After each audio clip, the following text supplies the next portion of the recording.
ఈ చీర కట్టు, ఈ సంస్కృతి, ఆహా! మా అమ్మ ఎక్కడున్నా ఇప్పుడు మా అమ్మ మీలో కనిపిస్తుంది. మా అమ్మ ప్రతి అమ్మలో మా అమ్మ కనిపిస్తుంది. ఈరోజు నాకు ఇవాళ తల్లి లేదు అని చెప్పుకోను. మరి మీరు మాతృమూర్తి, మీ బిడ్డలకు ఎందుకు ఇవ్వటం లేదు స్ఫూర్తి? మీ తర్వాతి తరం నిలబెట్టాలి కదా వంశకీర్తి. మన సంస్కృతిని ఎందుకు చేయరు వ్యాప్తి? సార్ నేనేదో మాట్లాడుతాను అనుకోవద్దు, జాస్తి మాట్లాడకపోతే మీ వాళ్ళు నాకు చేస్తారు శాస్తి.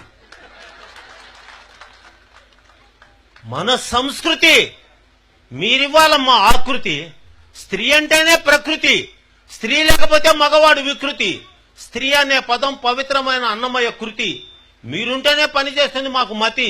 స్త్రీయే సమాజానికి గతి. స్త్రీ ఉంటేనే అంతా పురోగతి, స్త్రీ లేకపోతే అధోగతి. అందుకే తాళి కట్టంగానే మీరు అయ్యారు శ్రీమతి. మరి మీరేమిస్తున్నారు బహుమతి? ఈ అన్న మాటకి ఇవ్వాలి మీరు ఆనతి, దానికి చెయ్యాలి మీరు ప్రణతి. అది చెప్పడానికి చేస్తున్న వేదిక మీద వినతి.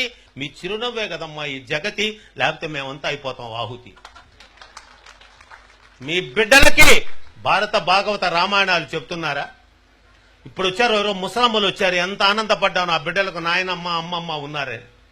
పెరిగిన ఫ్యాషన్లో వృద్ధాశ్రమాలలో కూర్చోబెట్టి పసిబిడ్డలకు చెప్పవలసిన పాఠాలన్నీ కూడా పక్కకు పోయి వాళ్ళ బాధల్ని వివరించడానికి ఒక అమ్మమ్మ నాయనమ్మ లేని ఈ ప్రపంచంలో ఎలా ఉంటుంది వాళ్ళ బ్రతుకు? మీరా పిల్లవాడు పాపం 6 గంటలకు వేకప్, 7 గంటలకు మేకప్, 8 గంటలకు రిక్షావాడు పికప్, ఇంకా స్కూల్లో ఆయమ్మే చెకప్, అమ్మగారికి సీరియల్ మీద థింకప్, ఇంకా పిల్లలు ఏదమ్మా లింకప్? మీకు మనసు మమత లేదమ్మా. వాడికి ఆ మొగలు రేకులు గుచ్చుతారా? ఒకరికి 2 ఉన్నారే.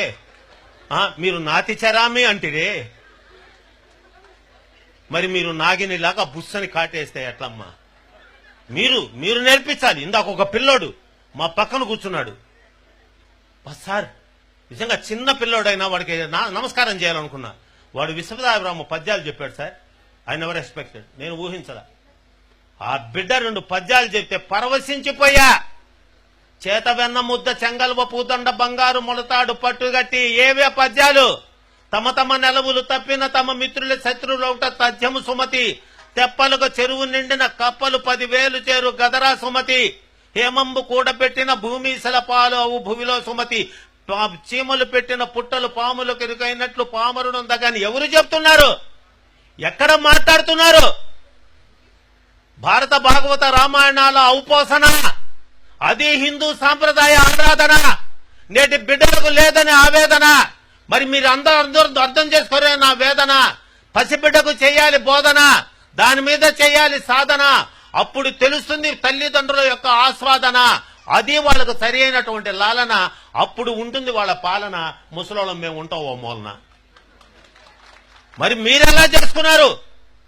మీరు ఆ భావుకత బిడ్డలకు నేర్పించాల్సిన బాధ్యత తల్లి మీ మీద ఆధారపడింది. తల్లే తొలి గురువు. బిడ్డకు ఆమె వెయ్యాలి దరువు. ఆ తల్లి సంస్కృతి వల్లనే బిడ్డ నిలబెడతారు పరువు. మరి బిడ్డ మీరు ఎందుకు అవుతున్నాడు బరువు?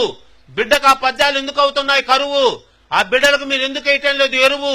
అట్లా వేయకపోతే వాడి భవిష్యత్తు కన్నీటి చెరువు, పోతుంది వంశ పరువు. ఎందుకంటే మహిళా స్వరూపిణి. మగవాళ్ళ మాకేందమ్మా? ఒక్క శ్రీరామనవమి, ఒక్క వినాయక చవితి, ఒక్క కృష్ణాష్టమి.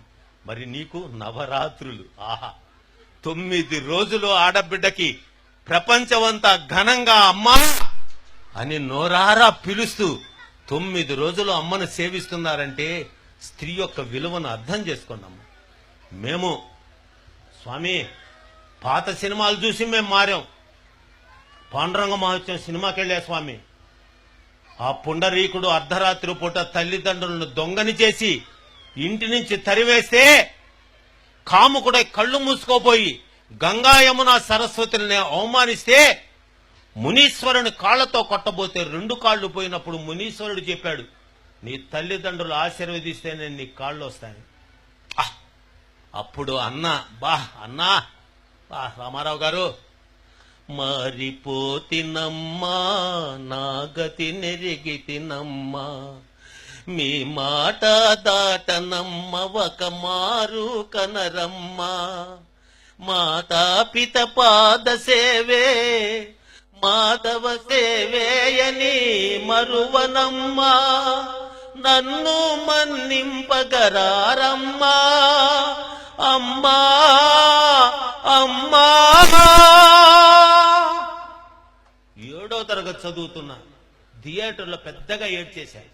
ఆ రోజే ప్రణామం చేసుకున్నా, నేను పెరిగి పెద్ద నా తల్లిదండ్రులకు సేవ చేసుకోవాలి. చేసుకున్నా.